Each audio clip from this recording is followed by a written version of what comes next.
Welcome back to Hollywood Hindi. आज मैं आपको 2006 की एक मूवी कैशबैक एक्सप्लेन करने जा रहा हूँ। इस मूवी में हम एक लड़के के बारे में बात करेंगे जिसके पास टाइम फ्रीज करने की सुपर पावर रहती है। वह टाइम फ्रीज करके सभी के कपड़े उतारता है। और हम ये भी बात करेंगे कि उस लड़के को अपना ट्रू लव मिलता है या नहीं। मूवी की स्टार्टिंग में हमें एक आर्ट क्लासरूम दिखाया जाता है। स्टूडेंट्स नेकेड आदमी की फ़ोटो बना रहे होते हैं और सुपर पावर वाला लड़का भी उसी क्लासरूम में बैठा रहता है जिसका नाम बैन था। बैन एक शानदार आर्टिस्ट था। फिर हम बैन की गर्लफ्रेंड को देखते हैं जो उससे ब्रेकअप कर लेती है जिसका नाम शूजी था। बैन बहुत ही दुखी रहता है। वह किसी चीज़ पर कंसंट्रेट नहीं कर पाता और उसे भूलने की बीमारी भी हो जाती है। इसी वजह से वह कुछ रातों से रात को नहीं सो पाया था। और एक दिन वह सुपरमार्केट में कुछ चीज़ें खरीदने जाता है और उसे वहाँ पर एक पोस्टर चिपका हुआ दिखाई देता है। वो लोग नाइट शिफ्ट के लिए नौकरी दे रहे थे। बैन उस स्टोर को ज्वाइन कर लेता है और 4 लोगों के साथ काम करने लगता है जिसमें से एक लड़की थी जिसका नाम शेरन था और उन दोनों लड़कों का नाम मैट और बैरी था। वो दोनों बहुत ही शरारती थे। वो दोनों हमेशा लेडी कस्टमर्स की ट्रॉलीज में एडल्ट टॉयज डाल देते थे और कुछ कस्टमर्स उन टॉयज को खरीद भी लेते थे।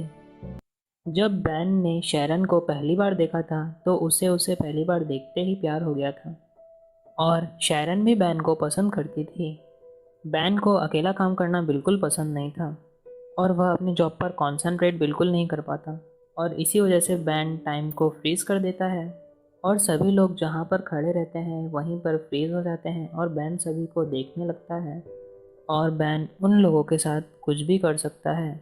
वह इधर उधर देख रहा होता है और फीमेल बॉडीज़ की तरफ अट्रैक्ट होने लगता है और वह उनके क्लोथ्स उतार कर उनकी ड्राइंग बनाने लगता है और वह ऐसा स्टोर में प्रेजेंट सभी लड़कियों के साथ करता है और वह उन सभी की ड्राइंग बनाता है। ड्राइंग बनाने के बाद वह देखता है कि उसका बॉस भी फ्रीज हो चुका है और बैन उसकी बॉडी को ले जाकर गिरते हुए दूध के नीचे रख देता है। ऐसा करने के बाद वह बाहर आकर टाइम को अनफ्रोज कर देता है और फिर हमें बैन का बचपना दिखाया जाता है। फिर हमें पता चलता है कि वह फीमेल बॉडीज की तरफ इतना अट्रैक्टेड क्यों था।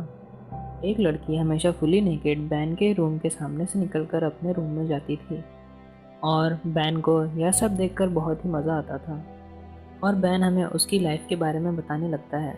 वो बताता है कि वो और उसका फ्रेंड शॉन और भी बहुत सारे बच्चे वो सब स्कूल की लड़की को पैसे देकर उनके प्राइवेट पार्ट्स देखा करते थे और वो लड़की उनसे पैसे लेकर अपने प्राइवेट बॉडी पार्ट्स दिखाती थी जिसका नाम नैडेली था। एक बार शॉन और बैन शॉन के पेरेंट्स की एडल्ट मैगजीन पढ़ने लगते हैं और तभी शॉन की मॉम वहाँ पर आ जाती हैं और वो दोनों जल्दी से रूम से बाहर आ जाते हैं। जब शॉन की मॉम उन दोनों को पनिशमेंट दे रही होती है वो उन दोनों का कुछ देखकर शर्मा जाती हैं और वो दोनों बच्चे अपना कंधा हिलाते हैं कि उन्हें कुछ नहीं पता। फिर हमें दिखाया जाता है कि बैन अपने दोस्त और बॉस के साथ एक अपोजिट टीम के साथ फुटबॉल खेल रहा होता है।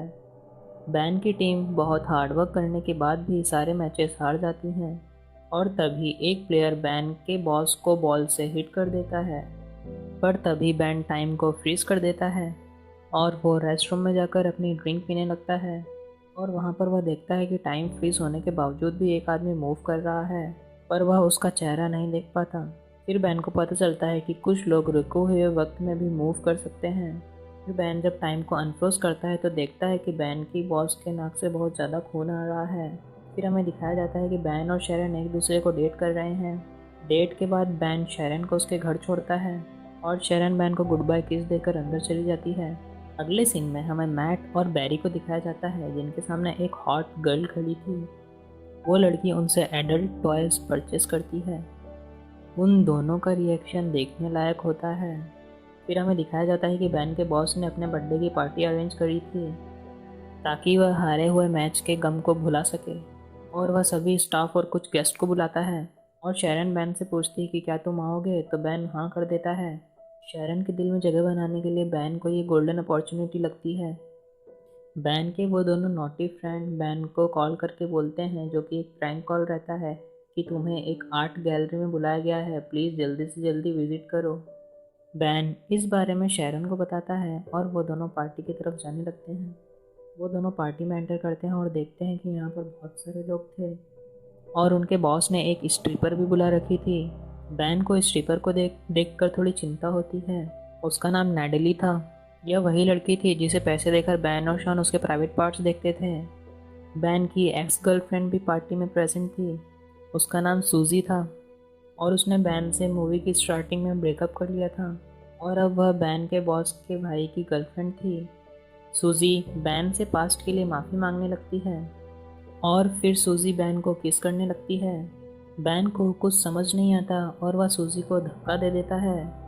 शैरन बैन के साथ डांस करने के लिए उसे ढूंढ रही होती है, लेकिन वह उन दोनों को किस करते हुए देख लेती है और वह गुस्से में पार्टी छोड़कर जाने लगती है।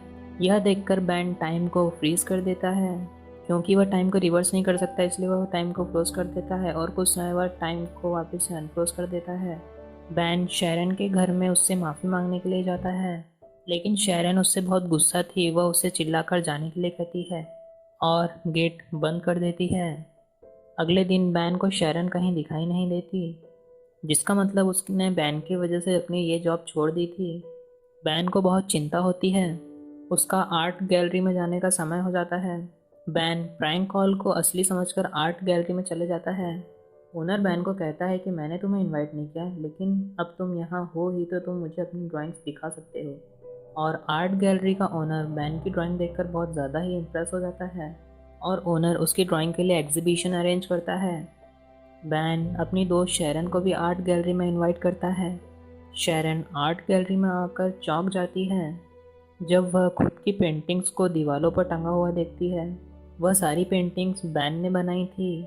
फिर उसे एहसास होता है कि बैन ने उसके लिए ये सारी पेंटिंग्स बनाई थी और शैरन बैन को बधाइयाँ देने लगती है। बैन टाइम को स्टॉप करके शैरन को किस करता है, लेकिन इस बार शैरन भी टाइम स्टॉप में मूव कर पा रही थी और बैन शैरन को लेकर बाहर आ जाता है, जहाँ पर बर्फ़ भी रुक चुकी थी। रुकी हुई इस प्यारी दुनिया में वो दोनों एक दूसरे को किस करने लगते हैं और इसी खूबसूरत सीन के साथ मूवी एंड हो जाती है। Thank you so much guys for watching.